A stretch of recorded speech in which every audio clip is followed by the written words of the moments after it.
Mbote bande kwa ngai tokuta misusu lelo na émission na biso tolobe la santé.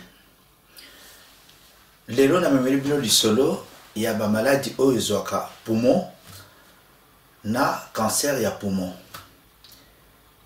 Na yango bande kwa vana banda nazo senga bosungi na bino na senga lisalisi na bino soki bokoki ko salisa na ba vocabulaire na biso ya lingala po na décidaki que chaque émission na bandosa na bino na bana ko détailler anatomie physiologie, c'est-à-dire ndeni était na zoto na zone na yebisa bino et saraka physiopathologie ndeni ni était na zoto na yo kokoma maladie po na kozala na moi précision po nazo pesa bino exemple moko na ndeko atuni question que Papa Jamba nazana pasi na motema.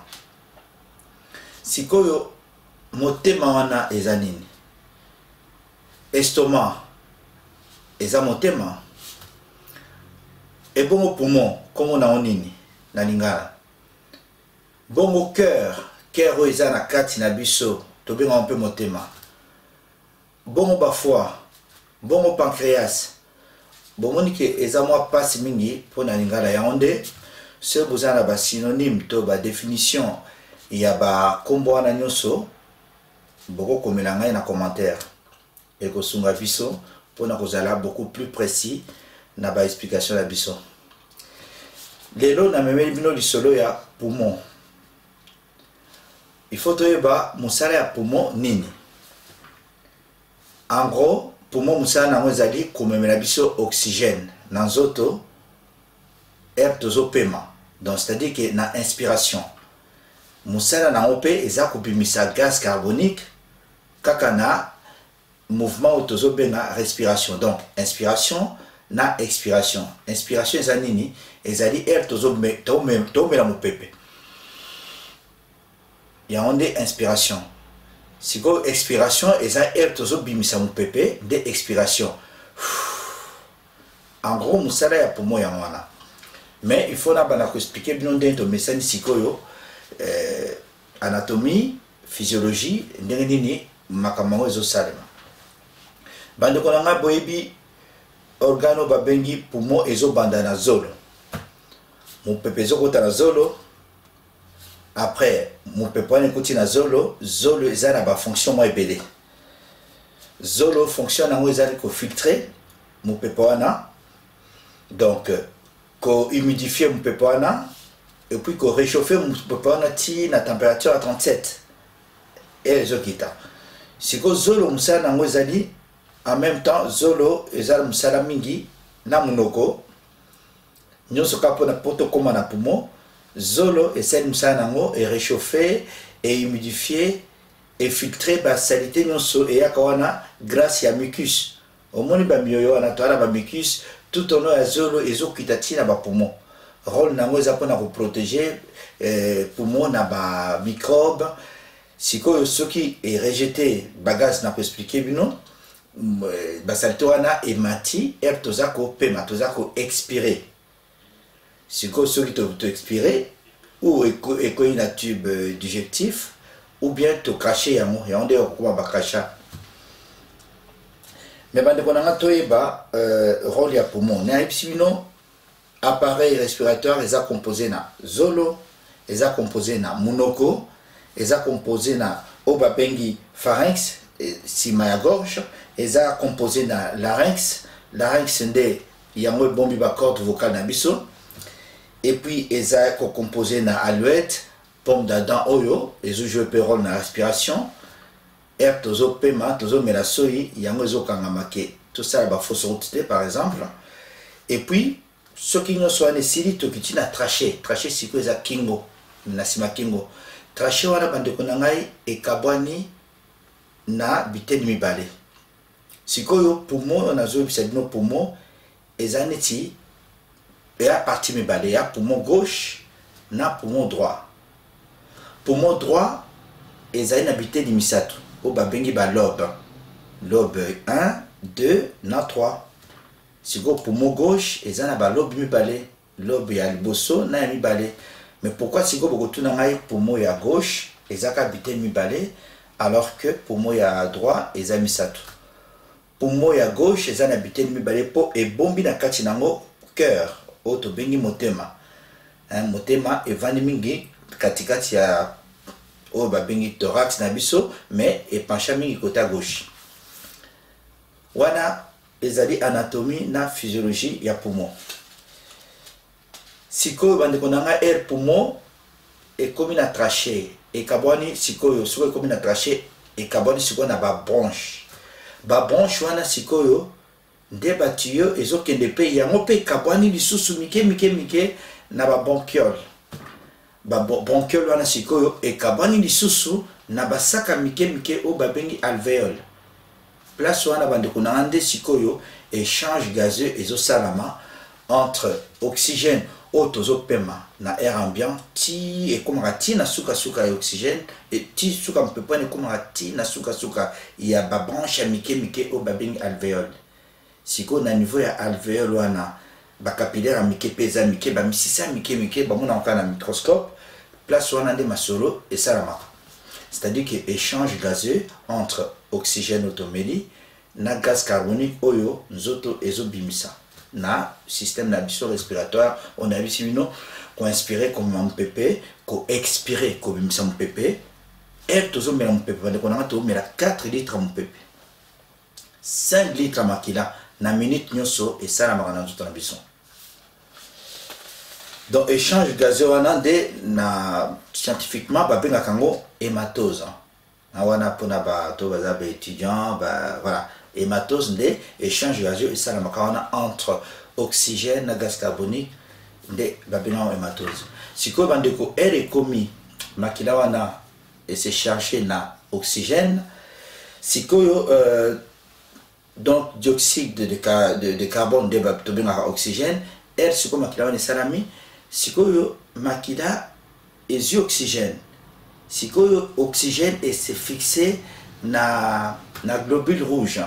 Et tamboli sikoyo ti na artère o babengi artère pulmonaire. Artère wana nde memi makila propre ti na motema na cœur. Cœur comme les pompe et poussi makila propre.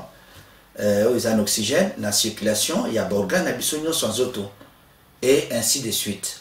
Ce que l'oxygène est sili et c'est changé et c'est chargé en oxygène et poussé la circulation, bon on est toujours vivre bisonyos.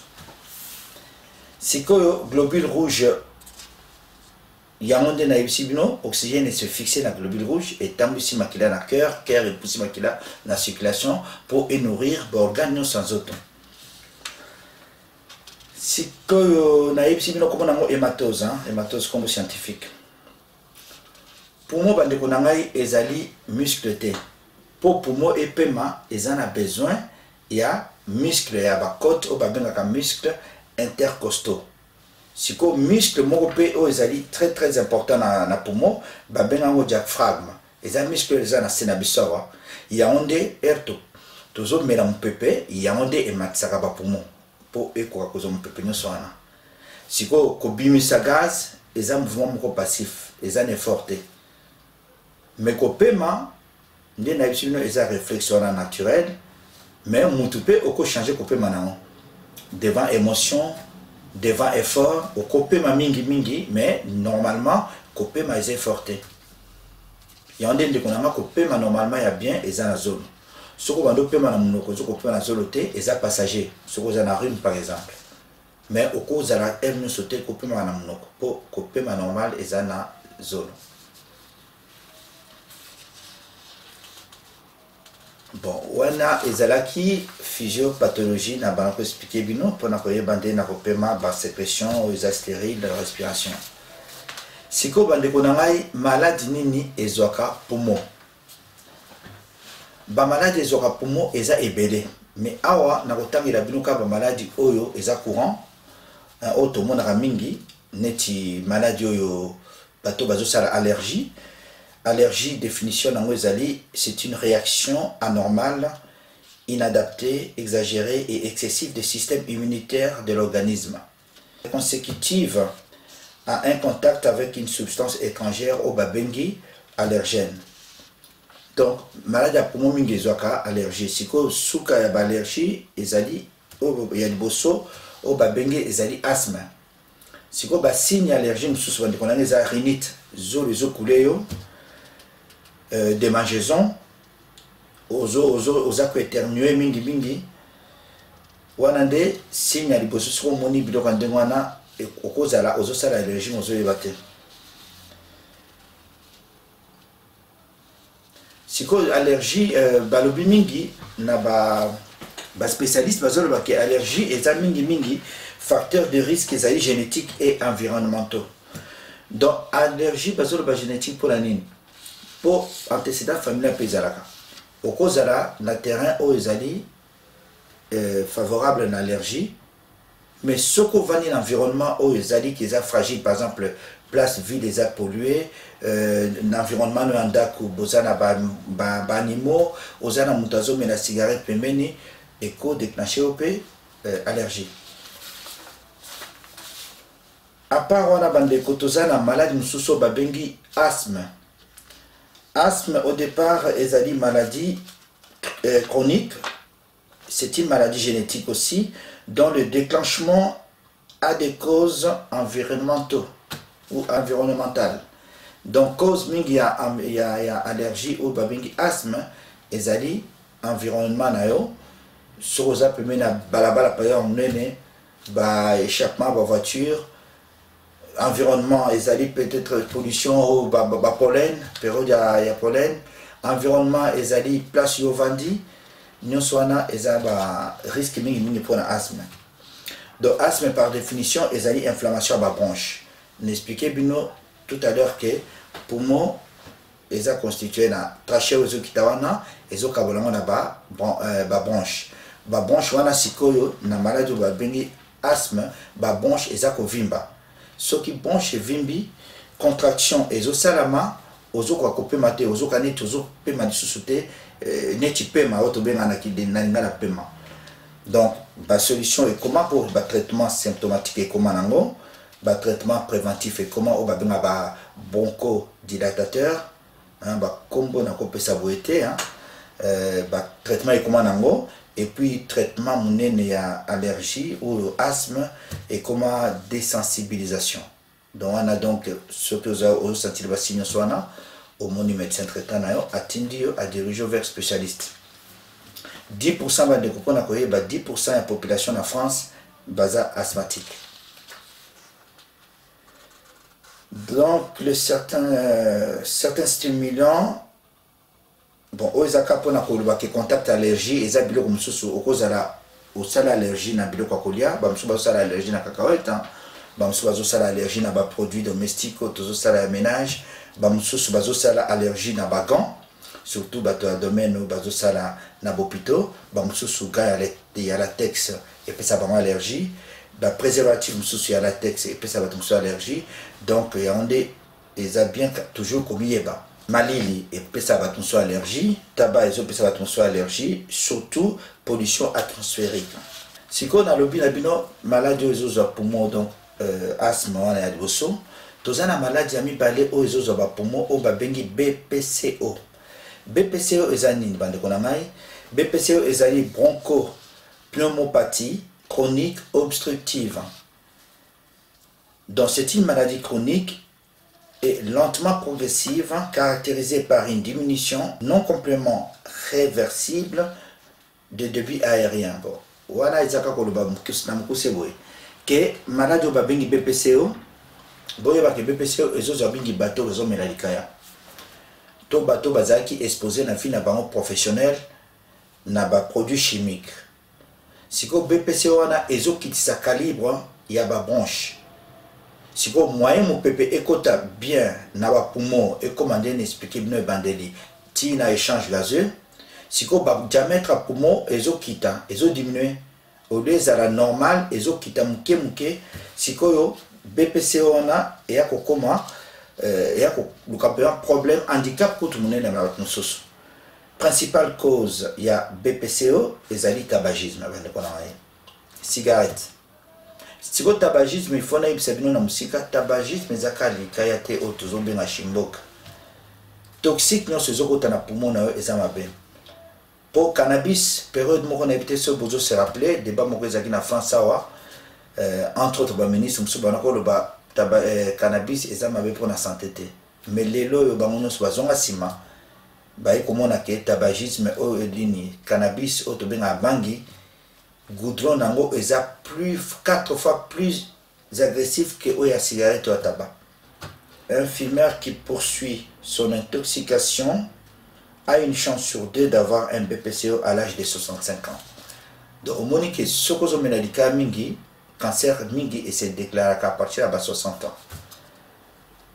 Donc naïb si nos causes sous exposition professionnelle, bateau basara na mine, fonderie, sidérurgie, bâtiment, travaux publics, bazana risque et bazo BPCO. Bon, si que BPCO signe nango nini.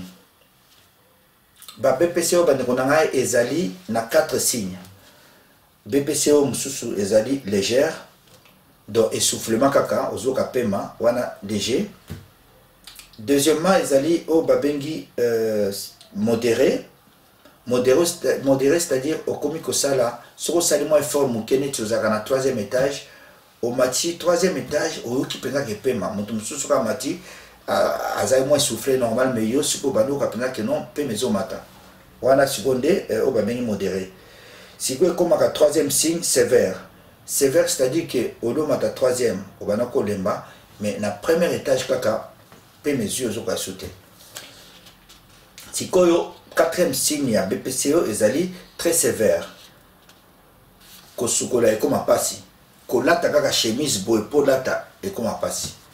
Il y a un des traitements, on a kabasuka suka abattoir basara BPCO, on a muta comme na ma bouteille na oxygène. À la tu lunette il y a oxygène, azana moi sac na oxygène balitre belé pour aquako ko normalement.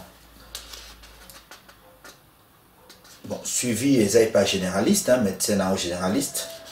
Après, à continuer par pneumologue.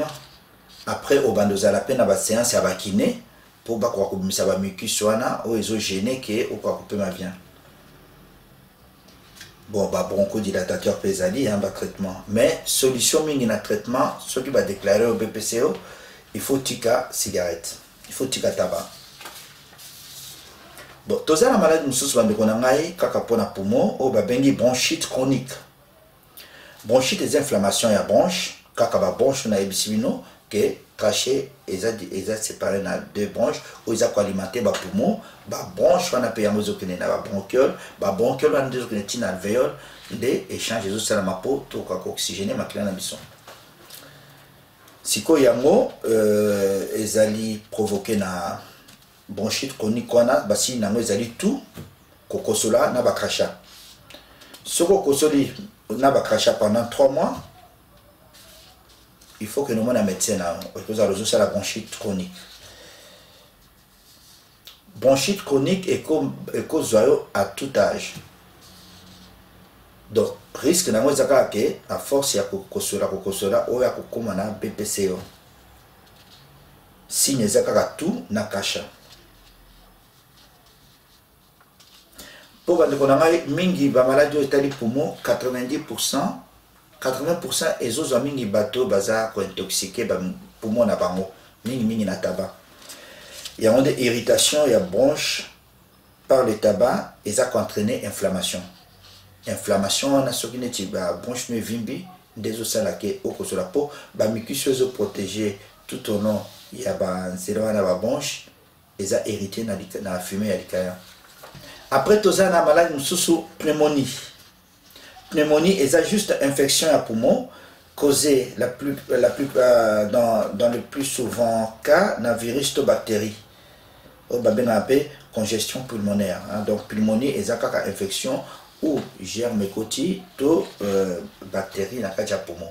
Donc on a aussi nos poumons stérile. Ils ont protégé la mucus, ils ont antibactérien, mais si vous avez agressivité, agression, ça les milibanda, n'a pas infection de tokomaka na pneumonie. Sikoyo na pesa bino mwa nasala ma parenthèse moko wana eza ba maladie ezozwa poumon, mais toza na infection moko pe ezwaka poumon mingi. Tosaka mwa confusion. Tuberculose ezali infection due na germe babengi Bacille de Koch.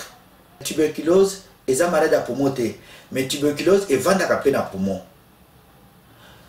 Po tuberculose ekozala evandi na poumon, tuberculose evandaka pe na bamikuwa, tuberculose evandaka na vessie, tuberculose ekende kovanda pe na baganglion. Mais si tuberculose soki evandi na poumon, bantibiotique ekoma nango ekendeke nango esilaka. Pona eya malade ya poumon te, eza infection evandaka na poumon. Mais tuberculose siko awa ezwaka bato nyonso te. Tuberculose ezozwa bato baza na défense immunitaire ya kokita.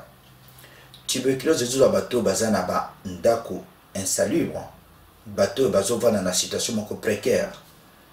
Exemple surpopulation, na ndako appartement moko bozovanda bato ebele, risque ya kozwa tuberculose ezali. Bato baza na situation ya bien te, oyo baza précaire, bazwaka tuberculose. Po tuberculose moto oyo azolia bien, oyo na ba condition bien, oyo immunité na ye eza bien, bazwaka ngo lisusu te. Po ba vaccin comment et puis eza lisusu mingi te à part na ba cas moko boye. Voilà, donc ils ont malade à poumon, mais ils ont capé et qu'ils nous revendent à la poumon. Si vous avez une maladie ou ils ont poumon, si vous avez une maladie, principale maladie ou ya poumon, ils ont cancer et poumon. 90% il y a cancer à poumon, cause nango ils ont tabac. Donc cancer, ils ont défini quand on a défini ça. Cancer, c'est une maladie qui se développe à partir d'une cellule initialement normale qui se transforme sous l'effet d'agression comme le tabac et se multiplie de façon anarchique. Donc cancer à poumon se déclare mingi entre 50 et 65 ans. Le principal responsable du cancer à poumon est tabagisme, 9 cas sur 10. Et cancer à poumon, c'est le cancer le plus répandu au monde. Et la première cause d'ADC en France, et la première cause d'ADC dans le monde. Les cancérologues ont distingué la catégorie mibale. Normalement, il y a un cancer bronchopulmonaire. Pour les cancers de la bronche, il y a un poumon. Il y a un cas généralement cancer à poumon, mais comme on a définir, c'est le cancer bronchopulmonaire. Si on va distinguer deux sortes de cancer bronchopulmonaire. Il y a les cancers non à petites cellules qui représentent 80% des cancers du poumon. On retrouve le cancer type alibosoana, adénocarcinome bronchique, épidémoïde, carcinome à grande cellule. Aux hommes, on a des cancer type aliboso, il y a 80% il y a le cancer. Il y a des traitables pour les guérissables. Pour ceux qui ont des bandeli, les autres bronches, les autres lobes, bakolongolango tout de suite place ezali, to balongoli lobe moko place cancer ezali, babengango lobectomie. Tout comme bakolongola pe poumon mobimba. Ceux qui pensaient qu'ils ont 3 lobes mobimba, poumon est à la gauche, ton à droite. Pour montoro vivre pe na poumon moko. Bazali o balongola poumon mobimba bakoma na bango ko vivre na poumon moko normal. Siko wana catégorie ya liboso. Catégorie ya mibale ezali cancer à petites cellules. Yango ezozwa 20% ya ba cancer. Yango est plus agressif à cause de sa prolifération rapide dans la cellule. Yango est agressif mingi, cancer à petites cellules, est agressif pour les autres mingi ba cellule et puis ils se propager noki. Il y a des risques de métastase et ça mingi ce que du cancer ou babengi à petites cellules. Et ça 20% ya ba cancer au besoin découvrir. Pour cancer au sur kei, sur les tamboli, ils aura mingi cerveau, ils aura mingi foie, ils aura barin, ekotambola na borgane ebele ya nzoto na cancer ya mibale. Bon, na bana koyebisa bino awa bandeko na ngai mpo na cancer ya poumon ke eza première cause ya décès par cancer chez l'homme en France et dans le monde. C'est la deuxième cause de décès par cancer chez la femme. Pour kala, moi ça bana cause de cancer mingi ya poumon mingi te. Mais lelo est commis deuxième cause ya liwa pe pa ba maman pour cancer à sein ya liboso pa ba maman ozo boma bango. Il y a eu pas des commis cancer bronchopulmonaire pour nani ni po ba mama ba comment comme la pelika mingi. Dans le monde environ ba d'oiseaux de cancer 37 000 nouveaux cas mbula nyonso. 27 000 mibali, 10 000 ba maman. C'est le cancer le plus répandu dans le monde de Naïbsimine Bandeli. Comment découvrir ndeni no koyeba ke ozana risque to okomi na ba signe à cancer? Comment découvre-t-on un cancer de poumon en français? Bon, ba principaux signes yango nazotangela bino. Mais engo ba pété ke bandeko que sur ozana ba signe nyonso nde osali cancer. Bat mususu pe ba mela na bango likaya na vie na bango, mais ba ça cancer à poumon. Donc, dès na le toujours prédisposition génétique et ça na makambo belé. Antécédents familiaux, place au vendi, façon no ya kotambola, et ça na ba cause belé ba cancer. Mais natang il a mis quand même ba signe oyo ezo alerté batu. Et quand alerté bino ce qui beaucoup mis devant ba signe oyo. Signe ali bosse ezali tout, la tout percé, kosu kosu. Kosu kosu ezo mela. Dès na bino kosu kosu et les kakanango pour kosu kosu eza pe mécanisme de défense, il y a système, il y a respiration. Au koko sola po bimisa bakasha, au koko sola po obimisa ben pureté. Mais ce kosu et umeli et comme les 3 mois, il faut qu'on s'inquiète dans apparition de crachats sanglants. On va bien en français hémoptysie, un terme médical. Strozo kosola au comment cacher makila. Il faut inquiéter. Survenir des infections respiratoires récidivantes ou répondant mal au traitement. Ce qui siko ba ebisio que osana infection pulmonaire. Docteur a commis lieu antibiotique. Mais malgré antibiotique, ils aussi la tête, ils continuent quand wana ezali signe d'alerte. Essoufflement anormal. Ndena marco bisabino. Au coma à 3, 4, 5 étages sans problème. Mais ce que comme un étage moko quelque part pamba paiement. Il faut paiement. Il faut que nous m'en douleur dans la poitrine. Pas si nakacha motema. Motema ndena zo bisabino. Pas si nakacha tolo. Il faut que nous m'en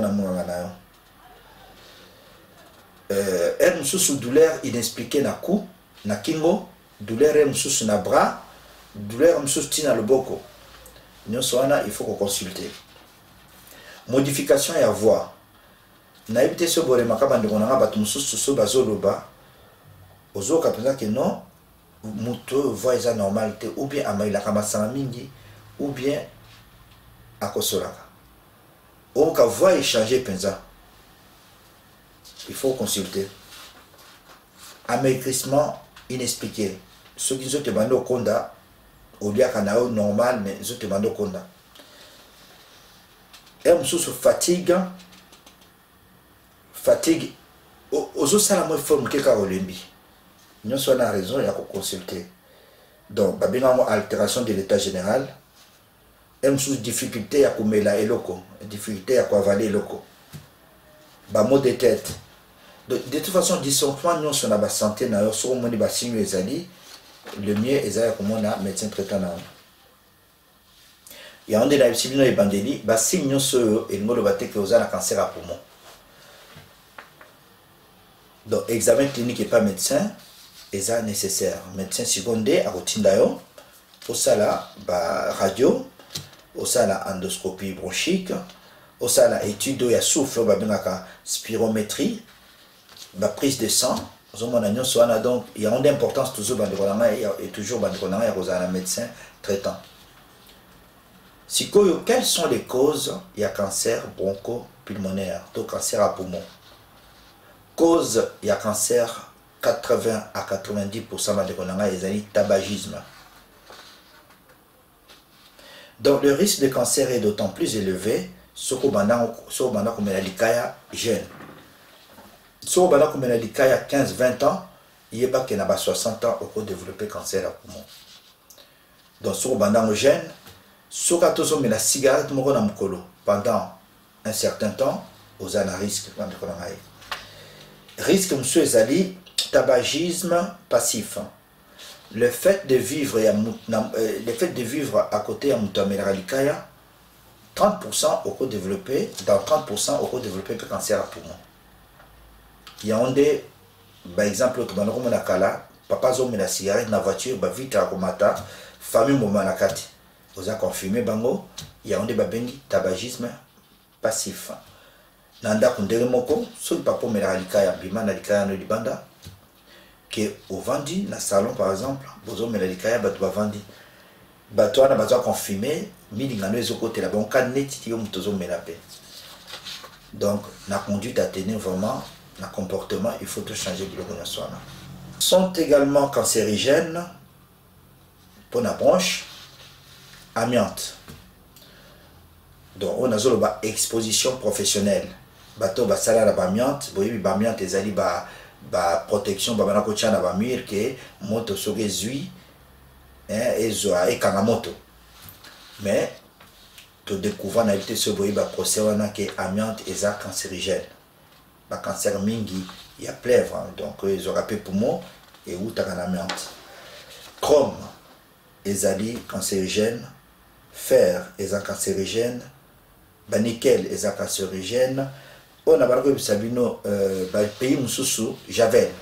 Pour les malades mususu, il y a poumon, et il y a pena, tâches domestiques. Maman bazana ménage, ernyoso. Bazo se protéger des produits bas utilisés à domestique, et zappé cancérigène. Na pe Sabino exemple à mouké à Javel. Na ba pays mususu Javel baboyango. Hein, ezana produit oyo bazo eza cancérigène. Ce que j'utilisais, j'avais maman, ton papa, boutique à rater que tu toilette, la toilette n'est pas mon abat, nous sous-sauté, j'avais la toilette au tigiti lobby. Pour les autres, les autres paiements. Ce que j'avais la toilette pour au chocolat, au bout il y a une demi-heure, une heure, benamaï. Cannabis. Cannabis fumé nango, ils ont contenu 4 fois ba goudron, ou ils ont mabé pour na poumon, pour ils ont dilaté ba bronche. Pollution atmosphérique. Et ça m'a BP pour la branche d'ambition. Il y a un azolo sous-sort on a commis. Tous les fumeurs ne sont pas victimes d'un cancer bronchique. Il est donc logique de penser qu'il existe une prédisposition génétique. Donc, il y a un des azolo bakaka. Les années asthme, au cause de la facteur nyosoana, mais ce qui est le déclenché au salamoté.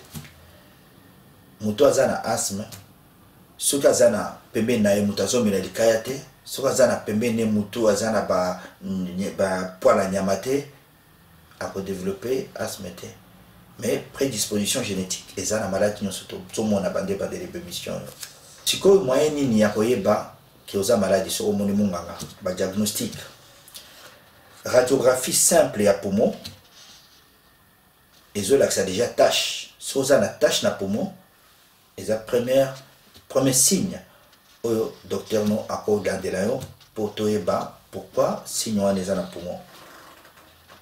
Endoscopie à bronche, ils ont confirmé diagnostic, scanner thoracique ezali, échographie abdominale, ils ont luka kota la soki fois ils ont atteint ou bien par ganglion, scanner cérébral pour la la soki cancer et matina cerveau. Traitement psycho ya cancer wande konanga bronchopneumonie rezanini. Traitement ezakaka au départ misato. Babalara na chirurgie, opération, so bamonique, moi lobe mokonde eza atteint, babani na chirurgie, ou babengi ablation à lobe. Guérison est possible. So bamonique eza mobimba, côté moko poumon eza na cancer, babenga mo pneumonectomie, donc ablation ya poumon mobimba, balongo du poumon. Et ce balongo du poumon, bato ba vivre na epsibino. Et puis, ce qui est du poumon sous sauté, lisolo ekosila wana ya cancer. Sikoyo soki babandi chirurgie bamoni ke peut-être cancer etamboli basali chimiothérapie. Chimiothérapie sikoyo boyebi moko ya traitement eza neti chimiothérapie eza perfusion normalement. Et à perfusion bapose perfusion et qui place malade des alliés pour traiter. Après troisième traitement bande kozali radiothérapie wana de barayon. Ba traitement misato ya cancer ya wana. Voilà bande konanga pour na cancer ya poumon. Na me ko expliquer bino siko conseil nini to ko pesa pona makamno swana. Conseil ya liboso bande konanga eza na ba papa na ba mama o bazo mila likaya. Likaya eza bien te pour la santé. Bino mo bomoni likaya de 80 à 90% ya cancer ya poumon. Donc, arme pour lutter contre la mortalité liée à cette pathologie, les actes de prévention, des naïbs sabino, kotika cigarette, kotika cannabis, ko éviter tabagisme au babengi passif, que mutu o aza avant de payer nayo, azo menalikata azo bo isale lo côté, mais ozo bateke yepe akobela pour azane tiyo mutozo menalikaya. Voilà, la plupart des cancers semblent être le résultat d'un ensemble complexe de nombreux facteurs de risque. Naïb sibino hérédité, choix de vie. Pour bandegonanga choix de vie de tozoluba. Choix de vie par choix de vie et ça m'a belé. Biloko tozolia par choix de vie. Pona mingi ba légumes, pona mingi ba fruits, tika ba nyama. Tambolaka muke salaka ma sport, melaka masanga avec modération, tika likaya pour na tabac bande konangai cigarette depuis naza na domaine oyo nanu na moni avantage mon côté à cigarette depuis naza na domaine oyo cigarette zo détruire santé, cigarette zo memelo ba malade belé. Cigarette aux bebiso pour son ayon po. Cigarette aux casso basuki. Cigarette aux peso cancer à monoko. Cigarette aux peso cancer à langue. Cigarette aux peso cancer à poumon. Cigarette est le premier facteur favorisant le cancer et la vessie. Cigarette est un avantage moroté bande konangaye. Ils ont même le goudron. Il y a des hommes qui ont cancer et qui ont une dépendance pour les la cigarette, goudron, ils ont un cancer, na nicotine, ils ont un dépendant, ils ont un dépendant. Ils ont un sur une cigarette, même pendant quelques temps, on a une amélioration à ma belé. Donc, manger beaucoup de fruits et de légumes. Donner en on a situation de cancer en France, édition à Sukawa, et en 2017, dynamique au sel, et on résumé nos soins. Nango bandeko, na pesa binoka conseil, tika cigarette, négociation est arrêtée. Solution peut comme belé, to koma na bopito nyonso na ba service sur ba bengi service d'addiction, ba gomme et coma. Ba patche comment donc les lots outika cigarette de raison exacte. Nde maman nanga banako pas toujours. Papa dembaki de kamanya masse. Kimeza na banda kuna biso, kimeza na banda kuna bino, nzamba za na biso. Et comme balasima. Merci beaucoup.